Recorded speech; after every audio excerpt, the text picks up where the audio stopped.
Wednesday, January 22nd, 2025. We do have a quorum of commissioners of the Chittenden Solid Waste District present, so I'd like to call to order this public hearing of the Chittenden Solid Waste District. The meeting has been properly warned and an agenda has been issued. Purpose of this public hearing is to review and receive comments and potentially have discussion on the preliminary budget for the coming fiscal year, the 2026 fiscal year, which runs from July 1st, 2025 through June 30th, 2026. First item on the agenda is the agenda itself. Are there any changes or additions to the agenda? I'm not sure if this is time for me to make note of the change in the content of the. I think we could wait until we actually start talking about the preliminary budget. Okay. We can open it up. Bryn, your hand is up? Yes, something we can consider adding to the agenda towards the end is discussion if there should be an ad hoc committee to review or help support the new MRF. I know we've had some ad hoc committees in the past, and I'm not sure if there are thoughts on that for this current effort. We're talking about the budget in this public hearing. I think it might be more appropriate to talk about that at a regular meeting. I see. Okay. Yep, that's fine. But bring it up then if you're amenable to that. Sure. Any other potential changes or additions to the agenda? Hearing none, we'll follow the agenda as presented in the meeting packet. Second item on the agenda is the public comment period. We will have the opportunity for members of the public to participate in this hearing about the budget, but if there are other matters that members of the public would like to bring before the board tonight, this would be an opportunity. I note there are no members of the public present in our meeting room in South Burlington. There is not online either. And none online. So if there's no objection, then we will close the public comment period and move on to the main item for this hearing, which is the hearing on the proposed preliminary budget. I just introductory comment that this hearing is for the benefit of the public and for the board and for staff to review the proposed preliminary budget for the coming year.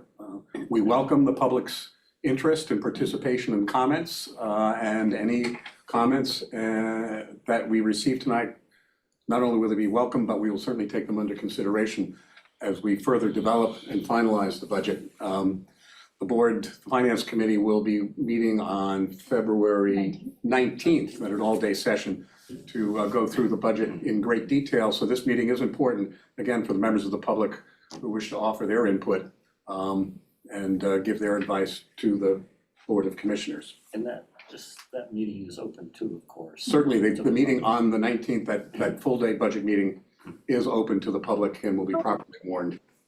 Information will be on the website. So with that, those are my introductory comments.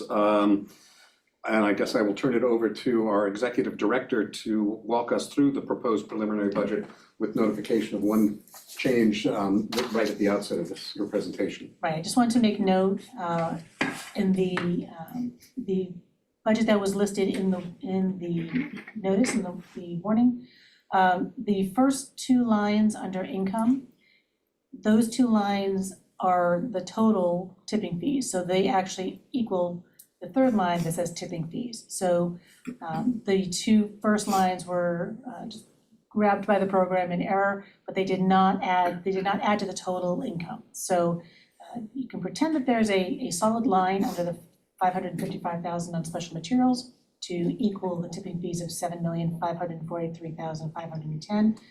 And then from there, the rest does sum to the total income of $16,000,004. So I just wanted to make note that if anyone was doing the adding at home and it didn't add up, that is why. But the bottom lines are correct. Any other comments or observations or presentation on the budget? No, this is strictly for the public to, and for us to receive hearing, comments from the public. Very good. So this is the opportunity for the public then to ask questions or offer observations. Again, as I noted, there are no members of the public present in the meeting room at CSWD offices here in South Burlington. Are there any members of the public present via Zoom or via telephone who wish to address the board with comments and observations about the proposed 2026 budget? There are no members of the public present. Seeing as there are no members of the public present via Zoom, via telephone, or in person, I believe then we are ready now to close this public hearing and entertain a motion to close the public hearing. So move South Burlington. Seconded Essex. Thank you. It's been moved and seconded that we close or end this public hearing. All those in favor, please say aye. Aye. Aye. Any opposed, say nay. Any abstentions? We will now close this public hearing. Thank you all very much. We're now ready to move on to the regularly scheduled meeting of the Board of Commissioners of the Chittenden Solid Waste District. As previously noted, we do have a quorum present, and we can dive right into this meeting. First item on the agenda is the agenda itself. Are there any requests for additions to this agenda? Bryn? I would like to consider adding an item to discuss a board ad hoc committee to help support and review the MRF planning and development. Okay, we'll add that to other business at the end of a regularly scheduled business on the agenda. Any other requests for additions or changes to the agenda? Hearing none, then we'll follow the agenda as presented with the one addition of under other business, discussion of a potential ad hoc committee for the support of the development of the new MRF. Second item on the agenda is the public comment period. Oh, I'm sorry, Tom, your hand is up? Yeah, I just had a question. I saw recently a bid notice for waterline extension on Redmond Road, and I thought that was already done. Maybe that's for either review of my update, or it's not really an agenda change, right? So unless we want to add an agenda item to discuss your. So this is an item that's in the RFP, or do you think it was in the executive director's report? We're working on it, Tom. Why don't we just add it as another item, just Okay. get it out in the open and ask the question, you can address it that way. So Tom, Okay. we'll add that as well. So that's the water line bid on Redmond Road, is that the issue, the question? Yeah, I saw something recently. Okay. So now we're ready for the public comment period. As previously noted, we have no members of the public present in person, and can we confirm that no members of the public have joined us via Zoom or via telephone who wish to address the board? They have not. Seeing as there are no members of the public here who wish to address the board, we will close the public comment period and move on to the consent agenda consisting of the minutes of the December 18th, 2024 board meeting, program update memo, executive director update, standard finance report, and the retirement of the joint development review ad hoc committee from several years ago. And that really is just a formality now to close that committee and formally end its work. Any requests to remove any of those items from the consent agenda?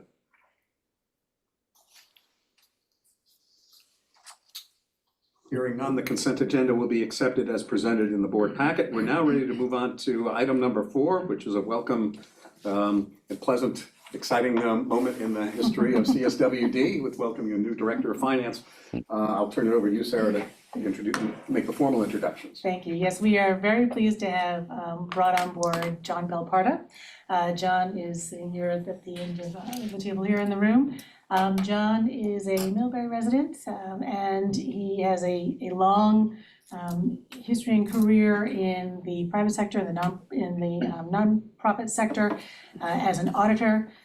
is a CPA and just has a wealth of knowledge and experience in systems, and actually also has experience in working in NetSuite, which was just that little cherry on top. So we're thrilled to have John with us. He has jumped in, feet first, is still swimming and still keeping his head above water, and so we're really thrilled to have him on board, and really couldn't say enough about how excited we are to have him jump into some pretty interesting projects, we think, going forward. So welcome, John. Thank you, everybody. And when CSW builds its new airport, we have a pilot Yes, ready and indeed. willing to That's right. ferry us around. That's right, Did you notice the new reserve fund that's? That's right. Just to be clear for the public, this is a matter of humor, we are not That's right. planning on building that. Nor did we acquire it. Right. But John is a licensed pilot and in his recent past was a commercial pilot. But now is back in the world of numbers. Yes. It's far more interesting and exciting. Yeah, it's a far better lifestyle, right? I'm home. Yes. I was away a lot. I flew for Cape Air for the past year, out of Rutland a little bit, but I got shipped all over the place. I did some really cool things. In an airplane with 9 strangers sitting next to me. It's a little bit of an odd experience in that often there was a passenger right next to me. Oh, wow. Yeah, there were times I was flying and the weather was really bad and I would look over and think, you're crazy. I'm like this, okay, here we go. But it was fun. I'm much happier to be here. It's nice to go home each night.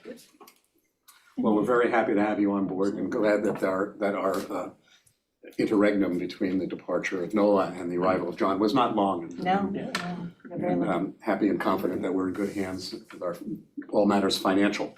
Yes. Any commissioners who would like to ask a question of John or make any comments? It's an opportunity. You'll see a lot of John certainly in the upcoming weeks in our budget meetings at the Finance Committee. Well, again, welcome aboard, John. I think we're ready then to move on to item number 5, which begins on page 20 of the meeting packet, the enforcement hearing process policy. And I will turn this over to Sarah to introduce us to the topic. Great, thank you very much. So this is coming to you at the advice of Thomas Maloney, our attorney, who felt that it was important that the board pass a policy to specifically lay out the process by which enforcement hearings would be managed by first the executive board and then the full board as needed. So most of what is in here was also in a memo that went to the executive board last month in advance of the enforcement process hearing that we had for the Champlain Valley Expo. And so it's already been kind of vetted through Thomas and has been put into practice. And we haven't had a policy around this because it has generally been, we've been using the process that's outlined in the ordinance. So this is also a reflection of, or a reiteration of what is outlined in the ordinance. So it's a combination of the process memo that went out to the exec board last month and the ordinance process as well. But the purpose really is so that the public has full knowledge and awareness in one place of how an enforcement process would happen if it's necessary. And we haven't done many of these over the years because it really is, it's not our goal to have enforcement hearings. We have a strong outreach and education program that is always our first effort for everyone when we're trying to talk with them about how they need to comply with the different laws, Act 148 and our ordinance. And we repeatedly will make multiple outreach efforts to help folks understand what they need to do. It's only when those repeated efforts over a period of time don't come to fruition, or there's something truly egregious that happens that we need to kind of step in and proceed with a compliance process. Even so, once we start the compliance process, it doesn't jump to a hearing. So this is kind of that next to last step in the compliance, outreach and compliance process. because the first step would be a notice of a violation or alleged violation, then there's some back and forth. Generally, when someone receives a notice, they reach out right away to our team, and almost always they come immediately to start to work with us to come into compliance. So, however, we wanted to make sure that there was, again, a one-stop document that would be available for not only the public, for folks who receive the notices, but also for this board and future boards, to be able to understand how the steps that need to be followed.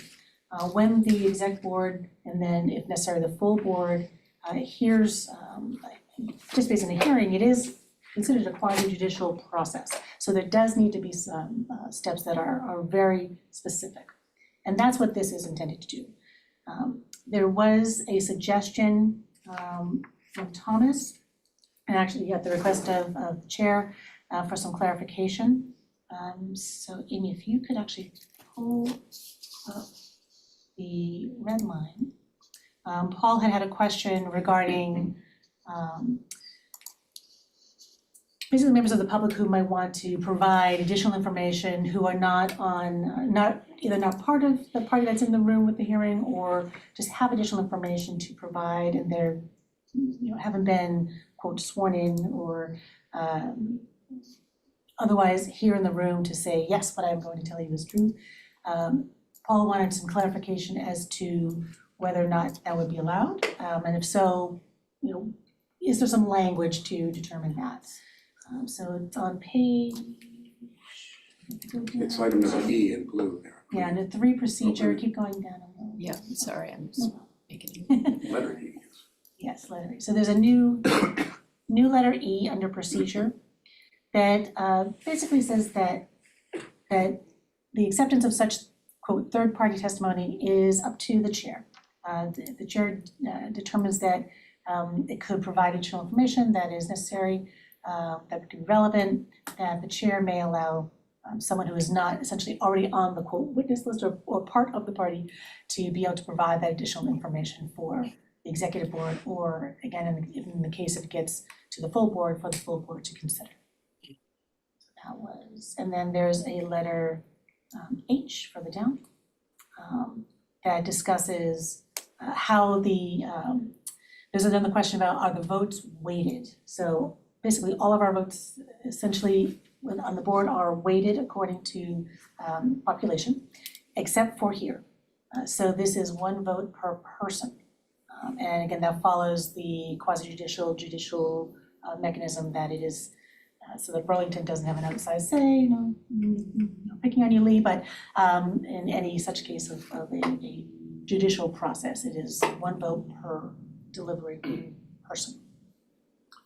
With further clarification that it's majority vote in that Correct. executive session, so it need not be a unanimous vote Correct. for the determination whether or not a violation has occurred. Yes.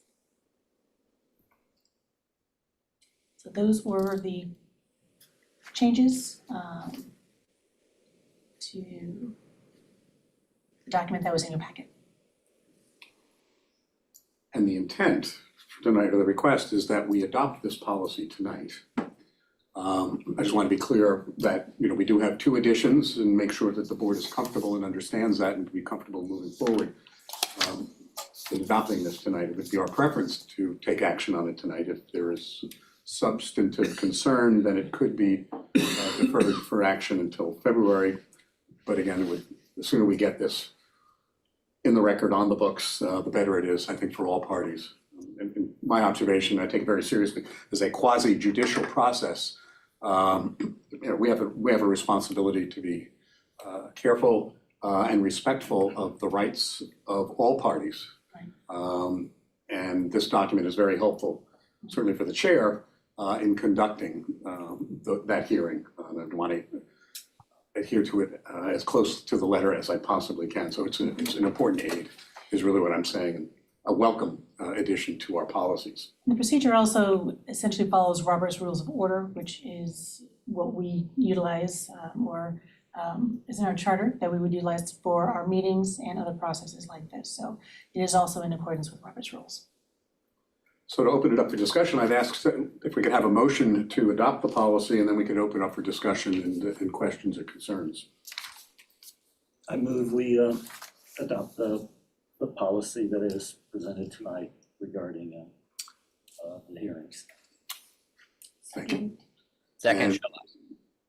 We have a second from Colchester? Colchester, thank you. It's been moved and seconded to adopt the policy, so let's open it up for questions, comments, and observations. Marty? Yeah, so this may be displaying my ignorance and maybe somewhere that I haven't found it, but is there a right of appeal or any procedure for reinstatement? So I'm gonna turn that to Joey, who is our compliance manager. Yes, in the ordinance, so this is for the executive board as well as the full board. So the first hearing is with the executive board. The respondent has the right to then appeal that decision, whatever it may be. Then it would go to the full board. Then they have another opportunity to appeal that, and that would go in front of the Environmental Court of Vermont. That's all spelled out in the ordinance, and that's what at the end of the document, section I, which is no longer I, but saying that kind of just runs out saying anything beyond this is in the ordinance spelled out, and we don't want to replicate that. Not in this document, but in this document.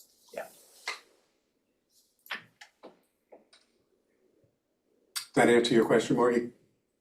Yeah, thank you. I'd make one other observation, something that I learned or clarified, that the decision at a hearing, say the first hearing that's done by the executive board, the decision that is rendered, provided, as long as that becomes a document of public record, the body, being the executive board in this example, does not need to actually take a vote on adopting or enforcing or approving the decision that it has made. The fact that it will be issued as a public written document suffices to notify the public. So it's a minor point, but something that weighs on my mind, or did when we had our last hearing, you know, once we've reached our determination, how do we make it official? And the answer is that the official determination, once it's issued in writing by the body, signed by the chair, that becomes the operative document. And again, a vote of the board or the body is not necessary.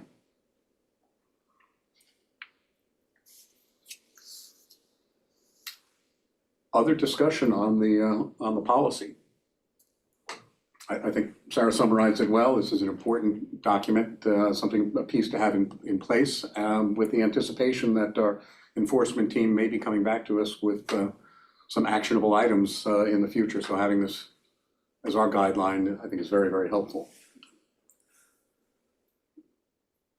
So I think then we're ready to vote. I'm hearing no other questions or comments. All those in favor of adopting the policy as presented tonight, please say aye. Aye. Aye. Any opposed, say nay. Any abstentions? The policy will be is adopted. Thank you very much. Thank you. And thank you, Joey. Appreciate your good work in trying to make sure that we're upholding and holding the public to the letter of the law as it applies to waste management. We're now ready to move on to item number 6, a review of the changes in the open meeting law, and that begins on page 22 of the meeting packet. And again, I'll turn it over to Sarah, our executive director. Yes, thank you. So in last year's legislative session, there were several changes that were made to Vermont's open meeting law.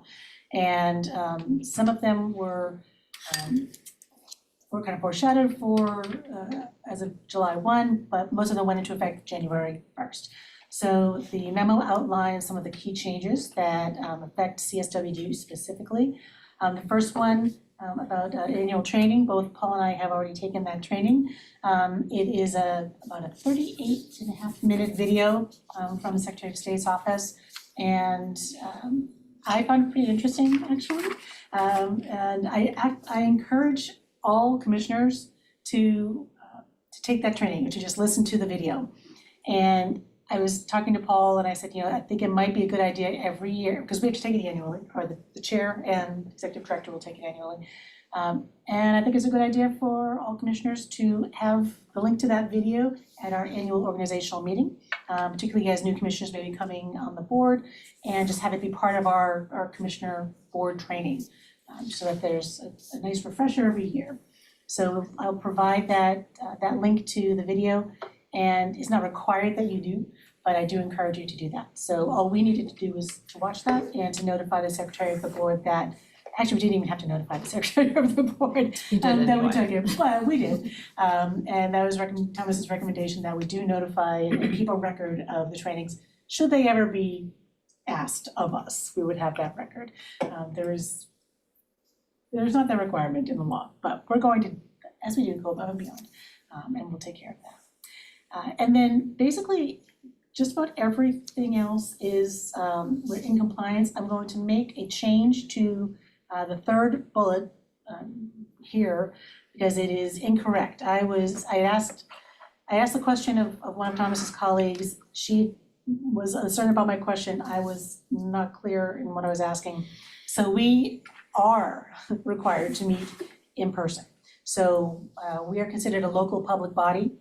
We are not exempt from having a physical location, designated physical location, and to have that physical location staffed.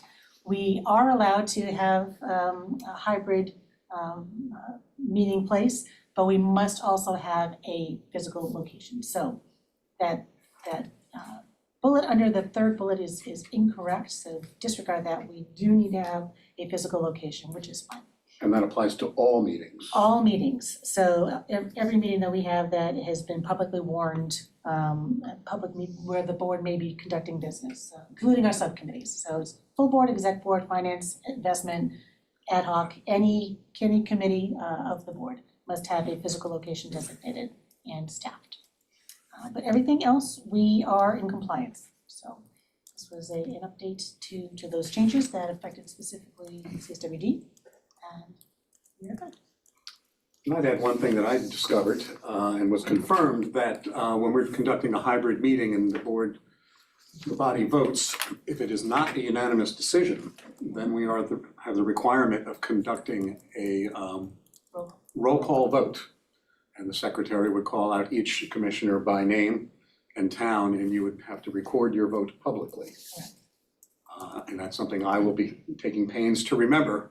And that's something in the spirit of openness, for the benefit of the public to know exactly how commissioners are voting and which commissioners are voting in which way. So points to the value of going through this 38-minute training, because we definitely need to and want to adhere to the requirements of the law. Further, if it found that we were in violation of the open meeting law, I've learned that any actions taken during that violation would be invalidated and would have to be then considered in a proper manner, in compliance with the open meeting law. So there's an imperative for us to do things properly the first time. That's Margie has a question. Go ahead, Margie.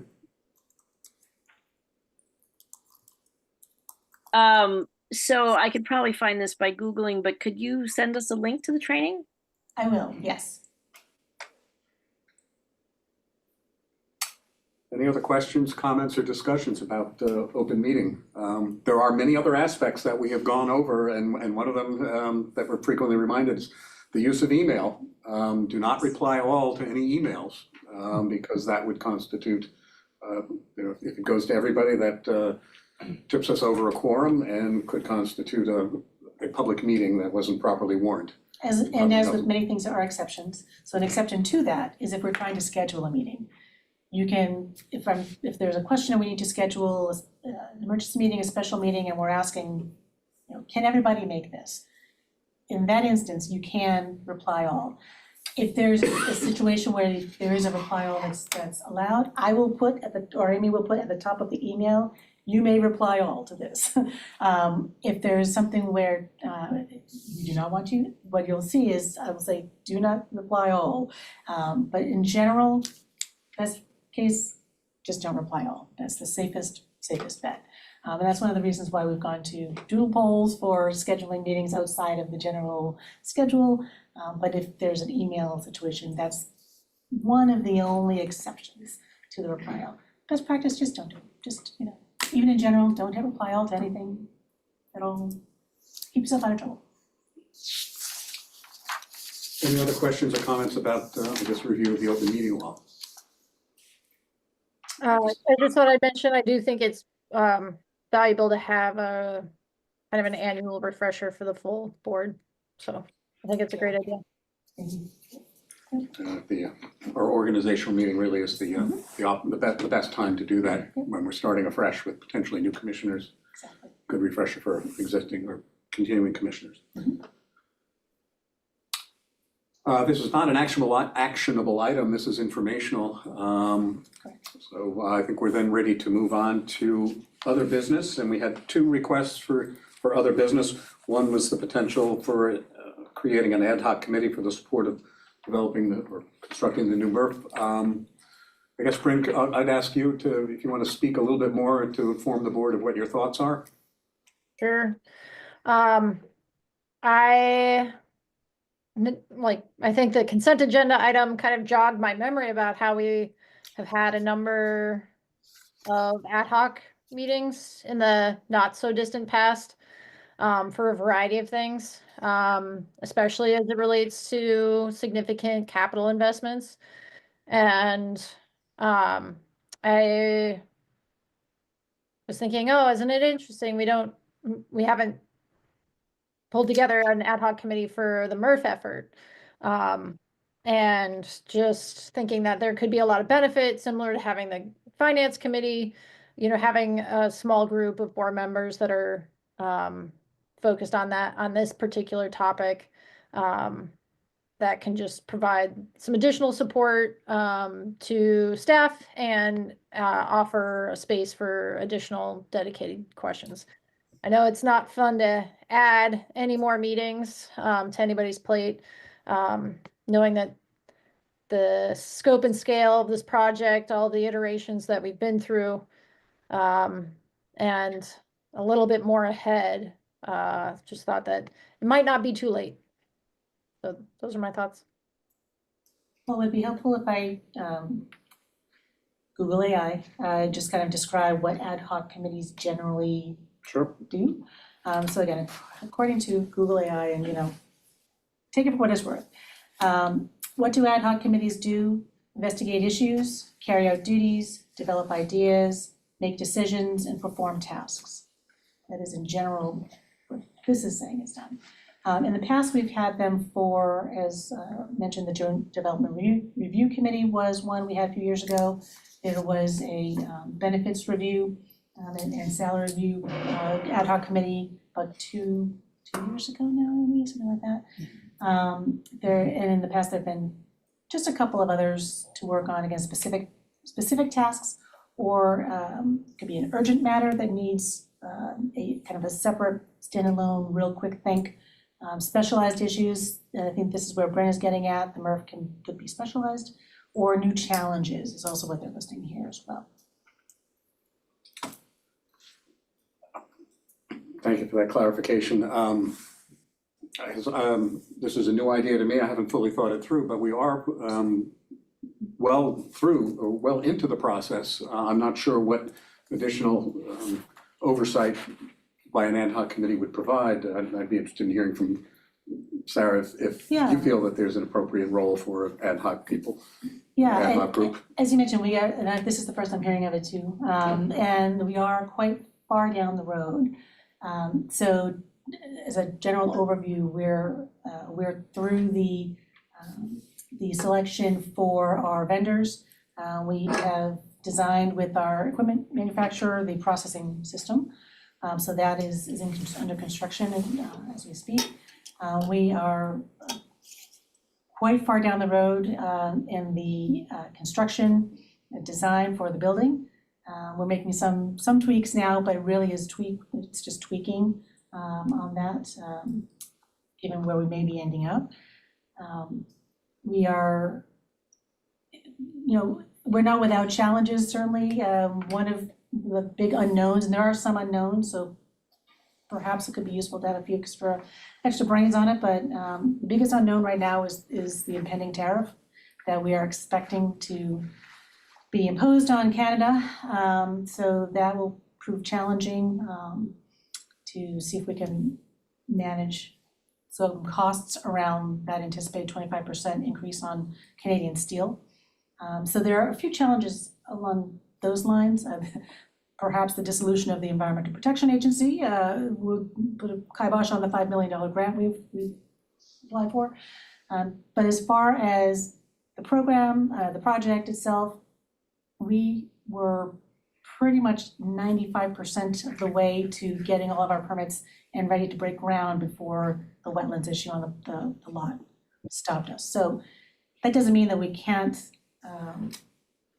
do a review. Maybe it's just 3 meetings or something of an ad hoc if you wanted to form one to bring a smaller group of the board further up to speed on just a general project. We could certainly do that. Or we could do at the next meeting dedicate significant time to project update for the entire board and review it with everybody. We could also do that too. Thank you. Take it under consideration, but Ken, your hand is up? Yeah, I'm really still in the question asking mode about the point of an ad hoc committee, but I didn't hear anything in that description that seemed to fit with what we would do. I would be more inclined to be interested in ad hoc committee if the staff was asking for it, and I don't hear that. And if they're not asking for it, it might come because the board was concerned or felt they needed to have more of an oversight role, and I haven't heard that articulated yet. So I don't quite see the point of making a committee. I think Bryn said something about asking questions, more specific questions, and I don't see if there's any barriers to asking questions at this current moment. So that's where I stand on another committee. Thanks, Ken. Your hand is up, and I see that Wendy had posed a question, so you have the opportunity potentially to address 2 questions or make 2 observations. But if you haven't seen Wendy's question, maybe we can pull that up in the chat box. That's why I raised my hand. Okay. Yeah, as mentioned, seeing the ad hoc on the dissolution on the consent agenda. Also seeing notice of the permit on being publicly noticed on the environmental notice bulletin. If y'all don't follow that, I highly recommend it. And knowing, yes, prior to the wetlands, we were 95% of the way there, but we're not now. We're much further behind than we were prior to that wetlands delineation. So we don't have a contract in place for the property. I am nervous about escalating costs to the extent that Sarah mentioned with tariffs. We don't have permits in hand, and the potential for any hangups or hiccups of acting before we have permits or a contract in place for the parcel. So I'm happy to just meet with Sarah by myself if others don't want to, but I thought I'd throw it out there if there are other board members that would like to join me in those conversations. There were also a number of board members that expressed concern in the discussion at our last meeting and during the straw poll. It was not unanimous, so just bringing that up again. Well, I think you raised some excellent questions, and I would kind of jump on Sarah's offer to bring this up at our next board meeting. I think the questions that you raised, all board members would benefit and ought to hear, care about them. So I think if you're amenable to that, we would try that route to get all these issues out in front of the board. I think Wasn't sure, I didn't want to take up board meeting time and, you know, if it was more appropriate for an ad hoc meeting, so. Yes, These are big issues. I didn't give the chair or the executive director a heads up that I'd present this tonight because I was reflecting on the consented agenda items earlier. And it kind of was one of those aha moments. Maybe that would be the best forum or format. So apologies if that took you by surprise. That was not intentional. This new MRF is one of the biggest undertakings that we've had in a very, very long time, and it certainly is, I think, a good topic to take time at the full board meeting, full board level to do a deeper dive, rather than kind of doing it offline where not all commissioners would have the benefit of hearing it and asking their questions. And again, we all represent our constituencies, and it's important to be fully informed and to weigh in on that. So I think a full board meeting would be a better way to go. Alan, your hand is up. Yeah, I agree with you, Paul. We've all got responsibilities to our appointing bodies. And I think putting it on the agenda and getting up to speed where we are on each of the issues and the things that Bryn's concerned about would be good for everybody. So my sense is that we're comfortable going in that direction rather than an ad hoc committee, Bryn, and I think you'd be comfortable with that as well. So Yeah. Appreciate you bringing it up. Certainly. Thank you. Thanks for considering it. Sure. I think that wraps up the discussion on that issue. And then we did have the question about the water line bid on Redmond Road, and I'm not sure I grasped it entirely, but Sarah, you understand, or you could address that item? Yeah, so we issued an RFP for engineering services to help design an extension to the water line that we put in several years ago on Redmond Road. So a few years ago, we extended the water line past the up to the organics recycling facility. So we took from the end where the town ended it kind of close to where the MRF site was going to be, ran it up the road to compost. And so multiple good reasons for that. They compost had been trucking water in on a daily basis, and the costs for that service were growing and growing and growing. So extending the water line up to compost meant that they now have access as needed to water. So the extension from where it ended at compost, going down to the end of Redmond, would be to service a potential MRF on that site, to service if there are additional facilities that get constructed on Redmond at some point in the future, whether it's an administrative building or special waste facility, to be able to not have to rely on drilled wells for those needs. So it's an extension of the current line. And the RFP was just for the engineering services, not for the actual line. So Tom, you had raised the question, I believe. Does that answer your question? Yes. Very good. Is there any other business to bring before the board tonight? Bryn? Just one thing that I've noticed from my work on Winooski City Council, the access to the CCTV recordings through their website is down right now. So if folks want to watch recordings, they need to go to the YouTube channel for Town Meeting TV. I'm not sure if there's a direct link for CSWD previous meetings, but that came up for me recently and when I was looking for a prior Winooski City Council recording, and it's having some trouble. So I know these are recorded by Town Meeting TV, so I thought I'd just mention that for everyone too. Thank you. Thank you for bringing that up, Bryn. I think we're then ready to entertain a motion to adjourn. So moved, Essex. Second. It's been moved and seconded that we adjourn. All those in favor, please say aye. Aye. Aye. Any opposed, say nay. Any abstentions? Thank you. This is a unanimous decision. We don't need to do a roll call vote, so we are adjourned. Until next time. Okay. Thanks, everyone. Have a good evening. Stay warm.